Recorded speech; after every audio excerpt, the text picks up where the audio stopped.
Nagsalita na po ang bagong Executive Secretary sa katauhan po ng Batanggenyo. Pinagmamalaki natin kasi Batanggenyo rin po ako. Rapreto. Na ipinalit sa nag-resign dahil meron delikadesa, Lucas Bersamin. Pati yung Undersecretary Rolly Toledo ay natuwa rin at nabigla rin doon sa pagkaka-appoint sa kanya.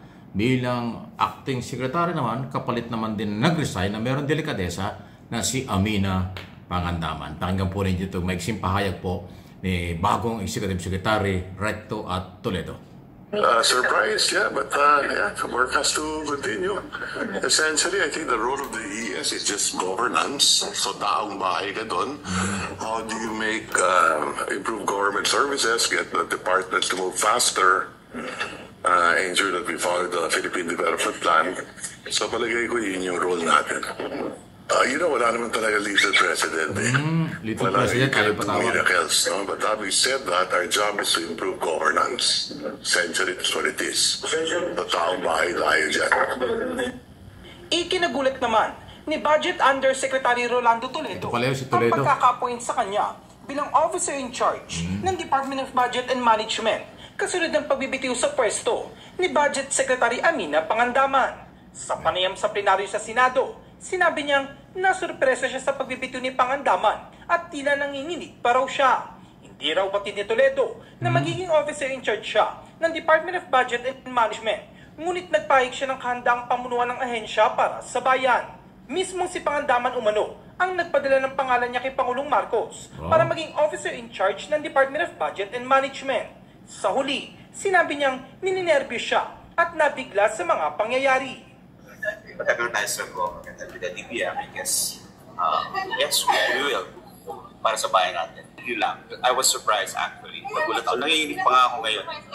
Before she did, I was told that she did the call because she will attend something in some meeting. So, I was told na ako daw pinadala niyo pangalan. Tinanggap ni Pangulong Marcos ang resignation. Ayan po yan. Nasa Senado kasi. Pangandaman bilang Executive Secretary at kalihim ng Department. Ayun, no?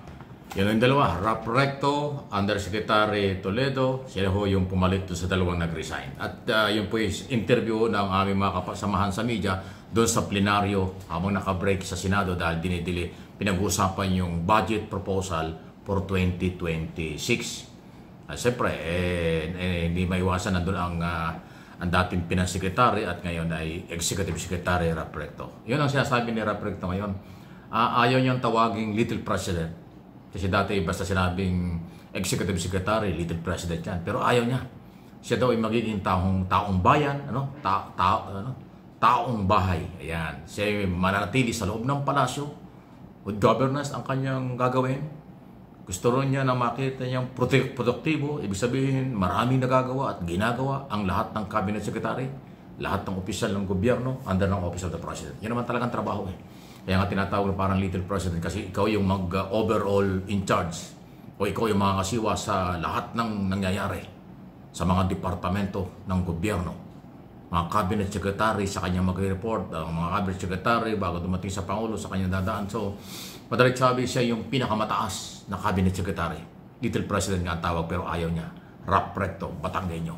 At si Toledo naman, umaming siya hanggang daw siya nanginginig pa dahil nalaman niyang si Pangandaman pala, siya mismo ang nagsumite ng pangalan, si Toledo raw ang gawing OIC at ginawa naman ng Pangulo.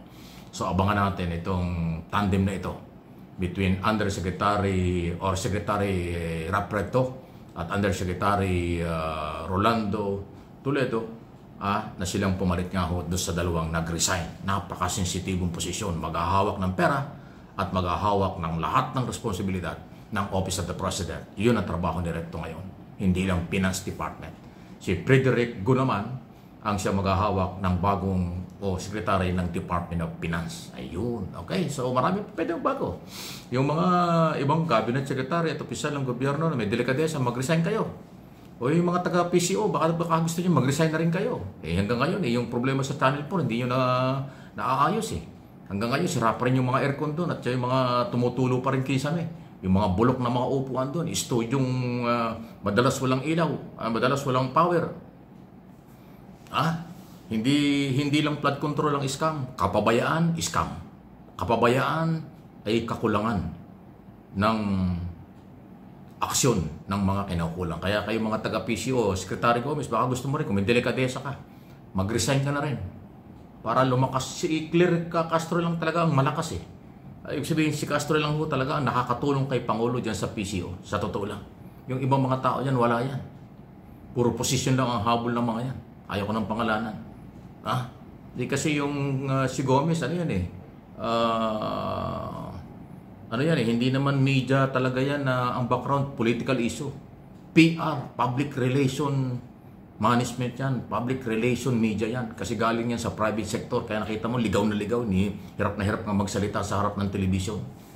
Mabuti nandiyan si Castro at siya yung nag-i-explain at sumasagot sa mga tanong.